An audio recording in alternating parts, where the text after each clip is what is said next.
The event you are listening to will begin shortly. Please stand by.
We're going to get started with Governor Pritzker. Good afternoon, everyone. Welcome to our Friday, May 15th, 2:30 public briefing. And as usual, we'll begin with Dr. Ezike's medical update. Thank you, Governor. And good afternoon, everyone, and happy Friday to those who observe that. Thank you for joining us. I begin with the medical report. Today, we are reporting 2,432 new cases over the last 24 hours for a total of 90,369 individuals with COVID-19 in Illinois. Included in that 90,000 plus total are 4,058 deaths of Illinoisans, of which 130 were reported in the last 24 hours. As of last night, we received report that 4,367 individuals were in the hospital with COVID-19. And of those, 25%, actually 26%, 1,129 individuals were in the ICU and 675 patients were on ventilators. To date, 538,602 tests have been performed. 26,565 were reported over the last 24 hours. That gives us a 9% positivity rate for the last 24 hours. As we look to expand testing in Illinois, I want to make specific mention of the need to test pregnant women who are admitted to the hospital for delivery. This is for multiple important reasons.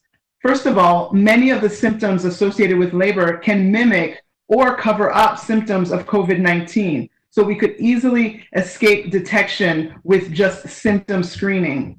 But we also know that many people with COVID-19 are completely asymptomatic. Early data from hospitals in Illinois that have already implemented universal screening of women admitted for labor show a positivity rate anywhere from 3% to 12%.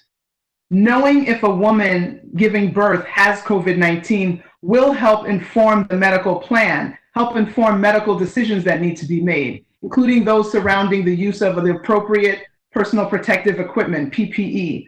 That will help protect not only the pregnant woman, but also her healthcare providers and, in fact, her newborn baby as well. Early data show that after birth, women may be at further risk from additional complications if they have COVID-19. So knowing of the COVID-19 status is essential to be able to look for those potential complications. Knowing if a mom has COVID-19 will also help physicians determine how to best provide care for that newborn baby. A mom should know whether she's at risk of passing the infection to her baby after they leave the hospital and help her take steps to protect her infant. Testing is crucial in all situations and all aspects, and we look forward to increasing and expanding testing opportunities and capacity across the entire state. You should know how hard the state team has been working on increasing testing capacity. We have been encouraged, to put it lightly, by an amazing leader in the person of J.B. Pritzker, who understood very early the importance of testing and has done all that he can to support the team in increasing our capacity. And now I will summarize my comments in Spanish.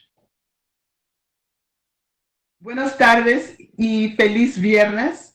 Gracias por estar con nosotros. Comienzo con el reporte médico de Illinois.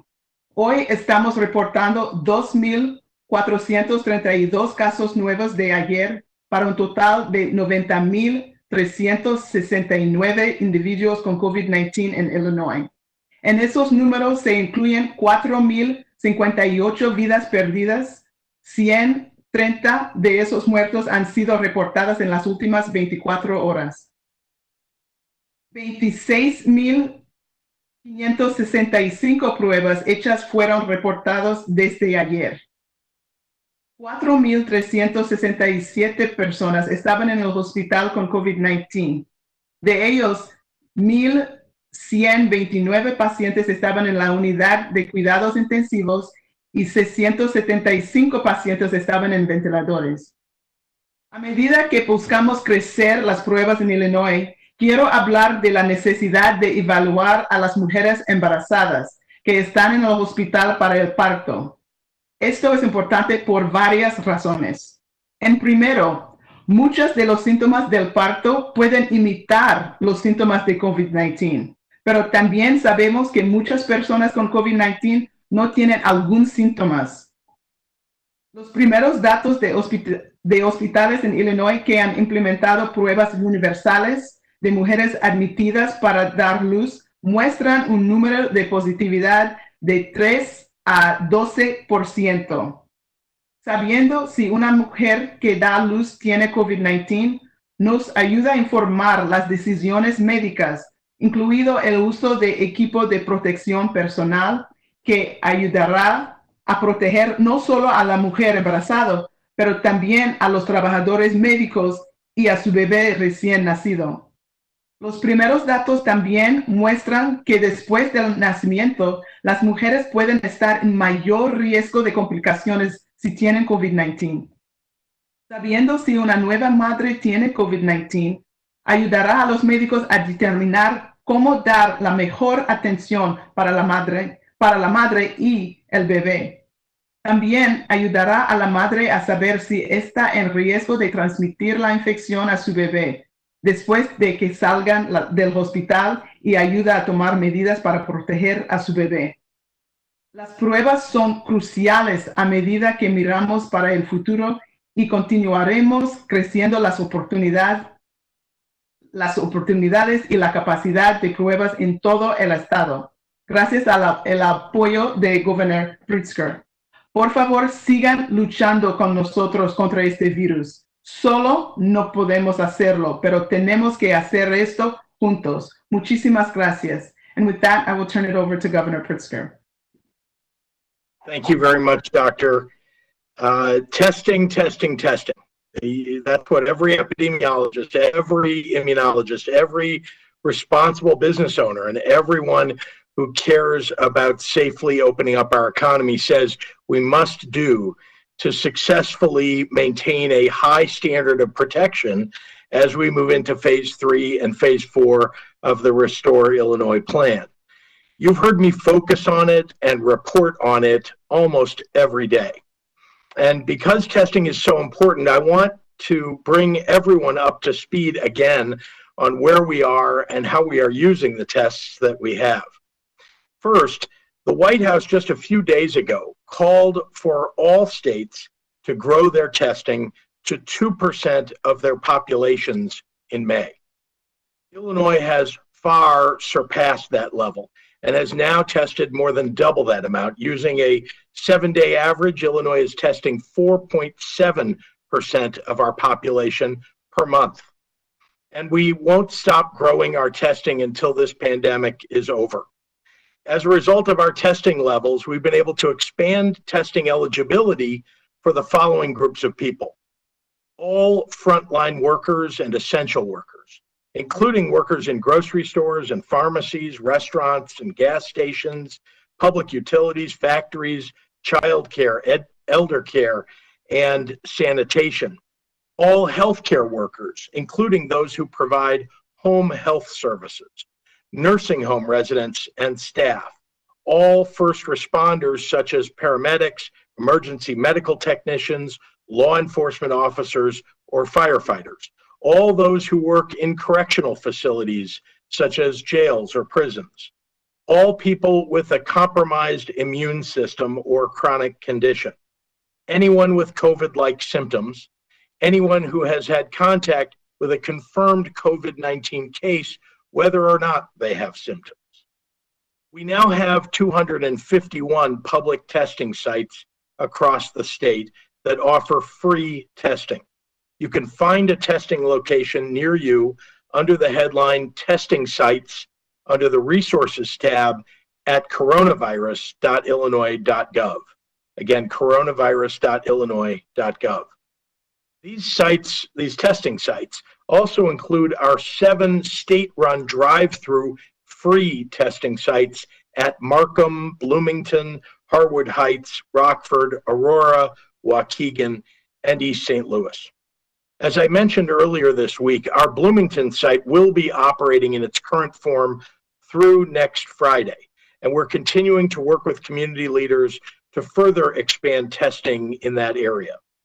In addition, there are 6 new testing sites in the city of Chicago in Little Village, Pullman, Hanson Park, Englewood, Gage Park, and Bridgeport. We'll be launching 4 additional drive-through sites that are going live in the coming days.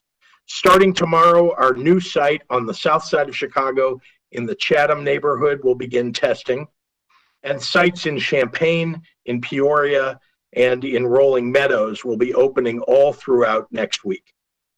I also want to address our positivity rate. That is, the portion of our daily COVID-19 tests that are coming back positive. Overall, the positivity rate can be an indication of how widespread COVID-19 infections are among our population.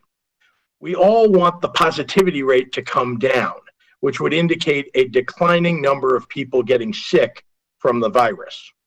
The great news is that the positivity rate in Illinois is coming down. Positivity rate is one of the metrics that we're using to determine whether regions are eligible to move into phase 3 of the Restore Illinois plan in the weeks ahead.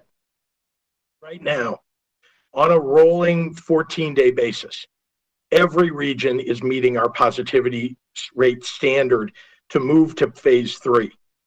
If you're interested, regional specific data can be found at dph.illinois.gov/restore. I'm going to repeat that, dph.illinois.gov/restore. At a statewide level, our positivity rate over the last 24 hours for today's 26,565 tests is 9.2%. Our current 7-day average is 12%. And the cumulative statewide positivity rate since way back in February is 16.8%. Looking back, remember that our peak positivity rate was on April 4th, when 23.6% of tests came back positive on a rolling average. But I would urge caution in reading too far into this decline, as there is a strong inverse correlation between the number of tests taken per day and the associated positive rate, meaning that part of the reason for the lower positivity rate can be attributed to our increased testing. Remember, we surpassed 10,000 tests per day for the first time on April 24th, and we've stayed above 11,000 every day since then. Over the last 7 days, we've nearly doubled that with an average of 20,000 tests per day. The good news is that our current statewide positivity rate is under 14% on average for the last 14 days. And that's likely becoming a better indicator of the true infection rate among the general public than it was when testing was far more limited. Expanding testing, of course, is enormously beneficial to Illinoisans on an individual level. Having the ability to know whether or not you currently have the virus provides a small comfort in a world with so many unknowns. More tests also means more surveillance so we can respond to where outbreaks are taking place. But just as importantly, testing is fundamental to our ability to reopen the economy while controlling the spread of the virus. That's what it takes to keep the public safe while getting people back to work and back into the world. Over the past 2 months, we've made major progress in shaping a statewide testing program with strong building blocks, including the following. More tests. Well, we're the second among the top 10 most populous states for testing. Faster turnaround time for test results. More free testing sites. A focus on vulnerable populations like communities of color and seniors. Delivering tens of thousands of swabs for testing at nursing homes. And testing every resident and staff member at our state-run veterans homes. Reaching 20,000 tests per day is a great milestone, and we should celebrate it. It put us in position to keep more people safe from the virus and get people back to work faster, yet there is more to come and much more for us to do. So with that, I'm happy to take questions from members of the media. Dana, we'll start with you. Thank you, Governor, today. This question, number one, is from Joshua Vinson at WHBF TV in the Quad Cities, and he asks, Iowa is basically opening up today. Do you have any data that suggests it puts Illinois residents, any residents really, who live on state borders at a higher risk of COVID-19, and specifically for Quad City area residents? What is your message to them about crossing that state line? Well, we're not collecting the data about people who are crossing over from Iowa, but there is a lot of data about people who are gathering together in large groups. We know that there is a widespread positivity rate everywhere in the nation. There are COVID positive people that are walking around and maybe not taking the proper social distancing or precautions. But either way, I am concerned. I am genuinely concerned that with no stay-at-home order in place in Iowa, that people who are traveling across the border and gathering in large groups or going into restaurants or bars or getting in close contact with others will asymptomatically come back to Illinois and spread it. And there is lots of evidence of that sort of spread taking place, not necessarily across that border because there isn't data about that border in particular, but there's lots of evidence of asymptomatic spread. And that's the reason, remember, originally for a stay-at-home order. We still have a lot of people who are walking around untested who have COVID-19. That's why I've told you more testing leads to more positive results, because we know people are out there who haven't been tested, and they are, in fact, asymptomatic carriers. So that's my concern, and I would just warn the people of the Quad Cities region to be extraordinarily careful. And I would suggest that if you're looking for the opportunity to get together to do the things that you've been doing in the past, to go into a retail store, something like that, we're 14 days away, according to the data, from you being able to do that. And we've done so well up to now. I hope you'll continue on the same course.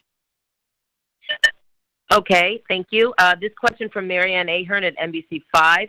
In light of you saying you're worried about neighboring states opening too early and people crossing the border into Indiana and Wisconsin and bringing the virus back to Illinois, have you joined your family at your Wisconsin home? And if not, how are they ensuring they don't bring the virus back to you? Well, I am, as you know, isolated at home. So I have not joined anybody in another state. And so I'm safe at home, and I'm not a carrier in any way, if that's your question.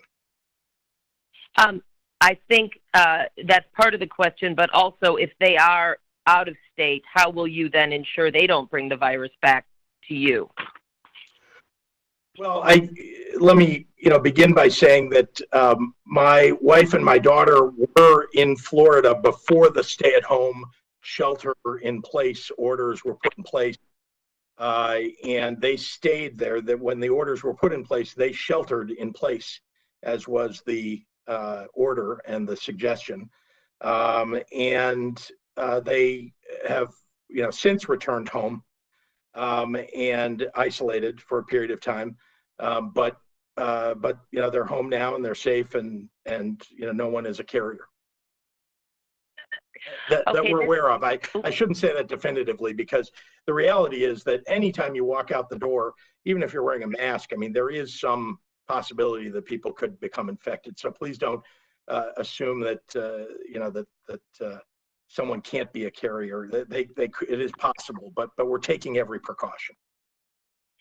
Okay, thank you. Brett Rowland from Center Squared asked, Georgia, which has a population similar to Illinois and a similar COVID-19 spread pattern, is reopened basically and not demonstrating the potential transmission you've referenced could be possible in the past here. Can you say your reopening policy is working when it appears other states are outperforming Illinois in terms of a restart? And if you could go back and redo anything, would you? And what would it be? Well, I think that ignores a whole lot of different facts about Illinois than about Georgia or another state. First of all, we have a major global city in Chicago that has international passengers that were passing through, coming to and staying in Chicago, and even traveling throughout the state of Illinois. That's one fact to take note of. Another is that whatever the circumstances were or are in Georgia, we know what the pattern of the spread has been in Illinois. And we know that the R naught, essentially the rate at which it spreads, has come way down as a result of the stay-at-home rules that we put in place. The order has really brought that R naught down from 3.6, around 3.6, all the way down to near 1. And that's tremendous. I can't speak to, what other states R naughts have gone to, because I haven't watched every state or the particular one you mentioned. And lastly, I would say that when things open up, here's why it's important that you have a period of time that you are gradually opening. because you are going to get a higher infection rate. That's just sort of a fact of life. In a pandemic with no treatment, with nothing to stop the virus, you are going to get spread. We are testing as much as as anybody could at this point. We're, like I said, we're among the top states for testing. So we're finding more people are positive here. But that doesn't mean there aren't a lot of people that are positive in other states that aren't being tested. And lastly, I would just say that it takes weeks between the time that you open things up. That's why you want this period of time and a gradual opening. It takes weeks and weeks between the time that you open things up and people start interacting with one another, and maybe you've seen the cell phone data of people's interactions, and the time that they end up going to the hospital, and the time that they end up on a ventilator, and the time that unfortunately they may pass. So these are all things that are perhaps unique from one place to another, other than the fact that the virus knows no boundaries, and the virus only knows that it is sort of searching for the next person to infect. This is from Mike Puccinelli, my colleague at CBS 2 News. What do you say to small charter operators that are asking how a couple can fly to Chicago, take a train downtown, hop a bus to the harbor, and then be refused to board a small boat for a private sightseeing tour of Chicago's lakefront, miles offshore? Is this not an entirely arbitrary policy, and are you considering loosening those rules? Well, the policies around air travel are not set by the state of Illinois. They are set by the federal government. So that's the first thing. When you say people are flying, that's not under our control. That is a decision by the federal government. Secondly, we obviously a lot of work has been done to try to make sure that the trains, whether they're we're talking CTA, RTA, or others, are cleaned, are kept in a condition so that there's a minimizing of any potential spread. Not suggesting that one couldn't contract it. Possible. It's possible really anywhere. But if people are taking the proper precautions, then it's okay. Now you're saying, why wouldn't we allow lots of people on a boat, or why wouldn't we open up Navy Pier or something like that? The reality is that, again, when we see lots of people getting together in a single place, someone could easily bring COVID-19 into that environment and spread it. And we've seen these circumstances. You've read stories, no doubt, about someone who was infecting 100 other people in a location with a lot of people in a room, in a boat, and something else. So all I can say is that we're doing the best that we can with the rules that we have in place. The orders really are following the science. And I think we've done a pretty good job in Illinois. We have a ways to go, and certainly a long way to completely defeating the virus, which isn't under our control entirely. That's something that I think medical science and the researchers are going to have to ultimately come up with a vaccine for. So it sounds to me like what you're saying regarding like a boat or charter operators, that even if they were able to present plans, that they could do reservation only, thoroughly clean boats in between tours, allow, let's say, only 2 or 4 people. It doesn't sound like you're at a point where you're saying you're willing or able to loosen those rules. Well, again, we have rules in place now around 2 people in a boat as a limitation. It's really for the purposes of advancing, people who just as a leisure time want to go fishing and want to have somebody with them. And, the theory is that a typical boat might allow 6 feet distance between 2 people in a boat. That was at least the recommendation that we received around boating. But, when you talk about reopening, a business, again, I want to reopen everything as fast as everybody else does. But I just want to be clear that when you get a group of people jammed together in a space, there is potential for spread, and we're trying to avoid that. But in phase 3, in phase 4, you can read it yourself. There are opportunities for people to get together in an increasing amount. Dana, this will have to be your last question. Okay. My next question then is from Ryan Burrow at WGN Radio. The FDA issued warnings about the accuracy of the Abbott Labs rapid COVID-19 tests.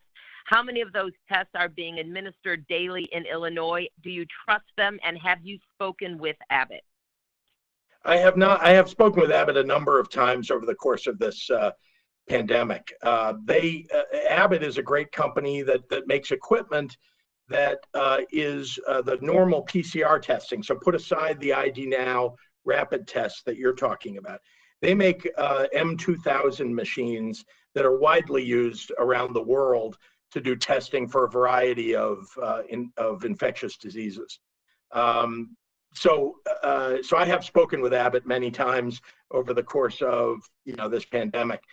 As regards this ID Now, and this is important, we are of course tracking what the FDA is now saying about ID Now.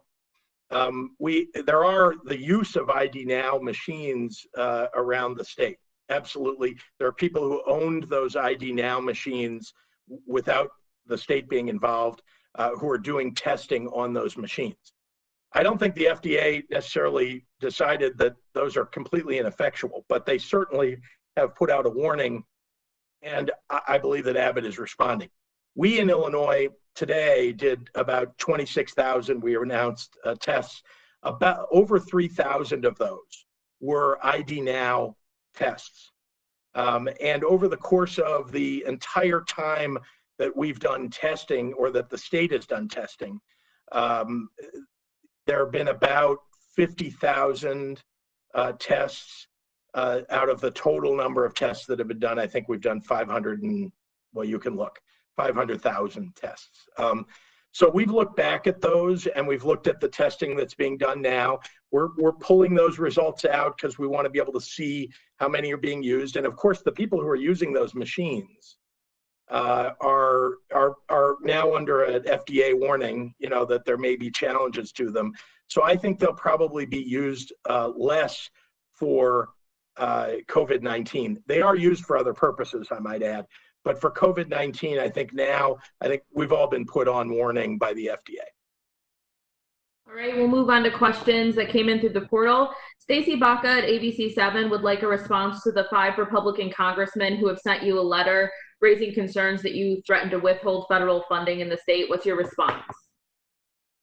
My response is that they understand, I'm sure, that the laws of the state need to be followed, that the executive orders of the state need to be followed, and that we'll pursue enforcement actions wherever necessary, where people are flaunting the health and safety, they're ignoring the rules that would keep people safe in their communities. So I know those 5 congressmen, and I have spoken with them over the course of my term in office. I know they have their best interests of their constituents at heart, but in this case, I think they're missing the point. Tina Spondalis at the Sun-Times. Governor, in late April, you said the state was monitoring studies about antibody tests, but you were hesitant to recommend any because of the inconsistencies in results. Has anything changed since then?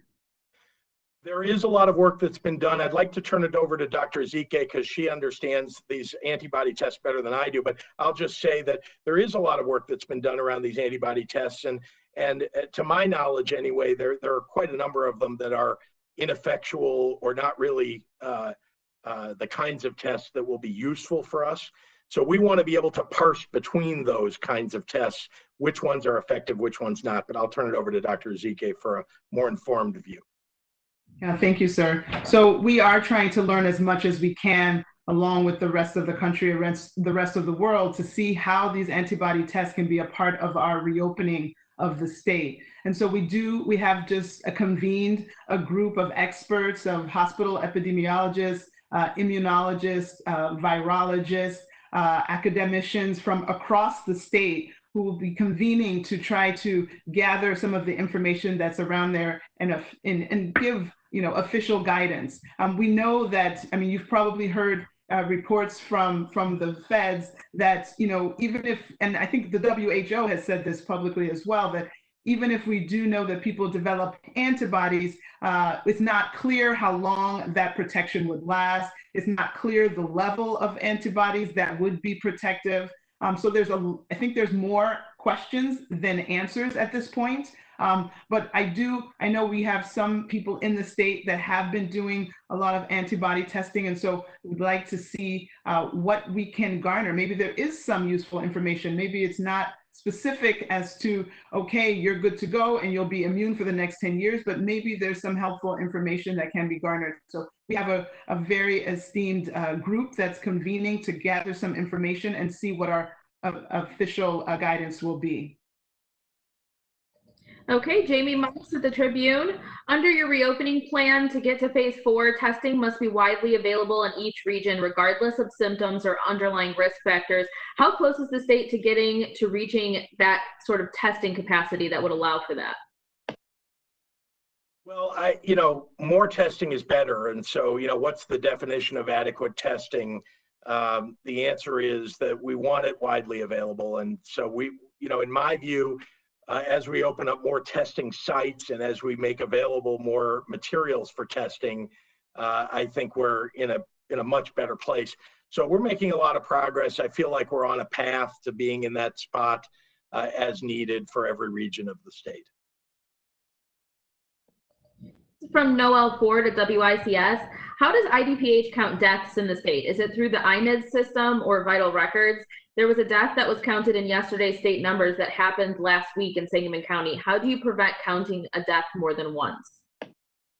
Right, so again, I think we've talked maybe about this in terms of, we get the data and then we report it out. And so whenever we get the data from the day before, that is the data that we've gotten. And then we can go back and then look at it to make sure that there aren't duplicates. Again, sometimes there could be a misspelled name and maybe another report had a different name. And so you would maybe count them twice. And then after further review, you could see, no, in fact, these are the same individuals. So again, there is some time that's needed to relook at the data to make sure that there aren't errors.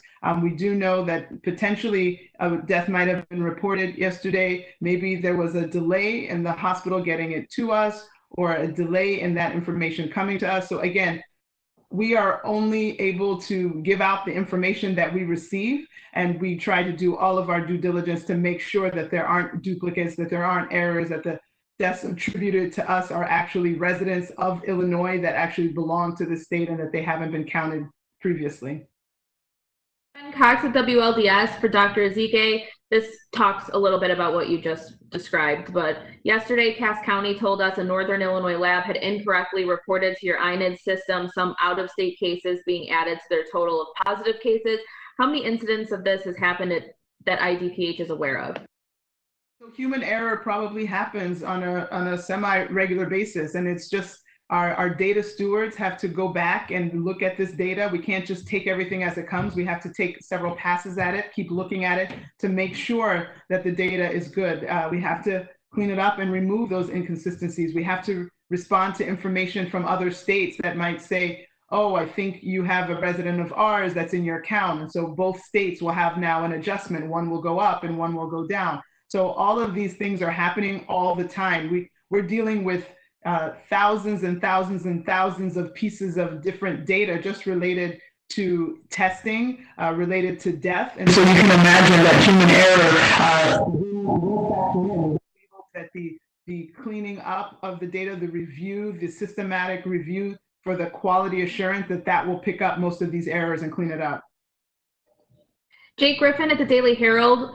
Governor, what are your thoughts about the Naperville Park District's plans to pursue legal action seeking authority to reopen summer programming and facilities independent of the timeline in Restore Illinois?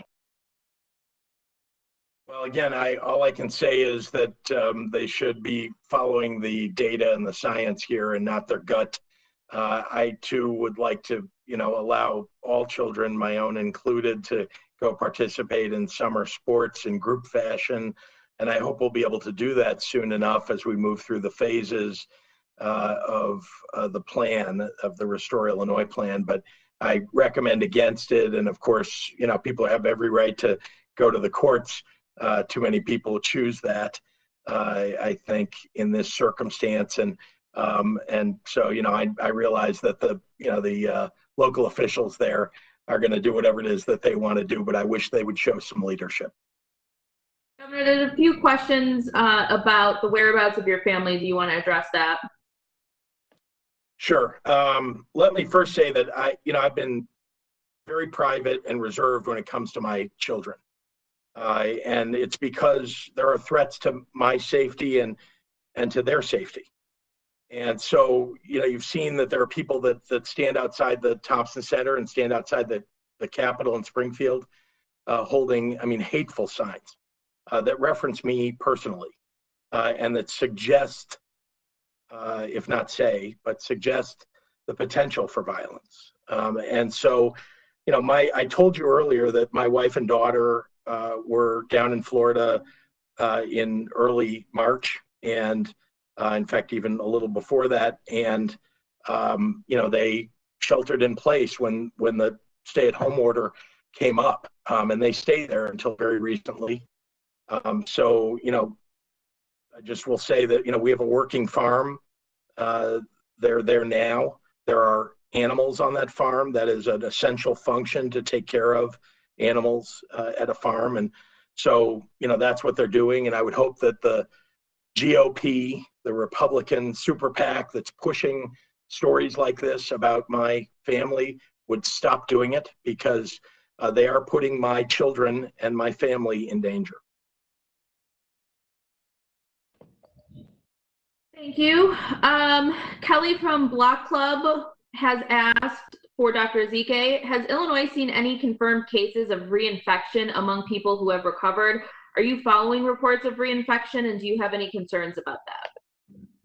Yes, again, as much as I'm able to watch the news, I follow what everyone else has seen. And I remember there was initially some cases, I believe it was out of Korea, where they cited dozens, if not hundreds, of individuals who supposedly had been reinfected after an earlier infection. And I think I saw a follow-up story regarding that, saying that, in fact, the test had been positive, but it wasn't active infection. So it wasn't a clear case of reinfection. So again, I don't have the answers in terms of how long immunity lasts and if people can get reinfected.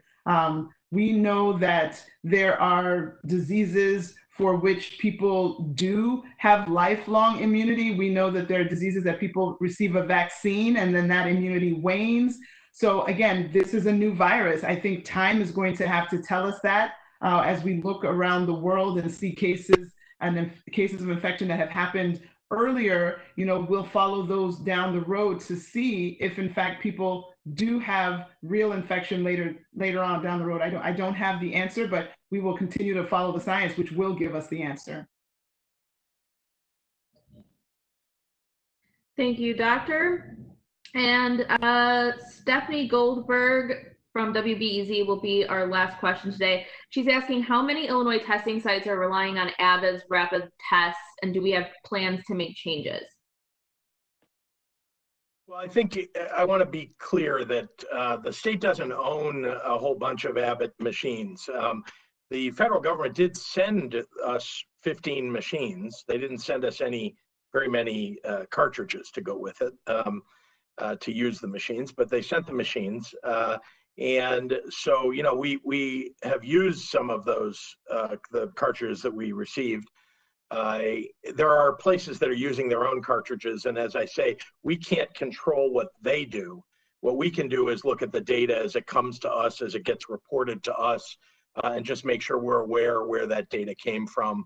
But of course, I want to repeat that I want to discourage those folks from using it until they know what the FDA guidance will be, to make sure that the sensitivity is proper, to get the results that I think we all hope and expect to get from a COVID-19 test.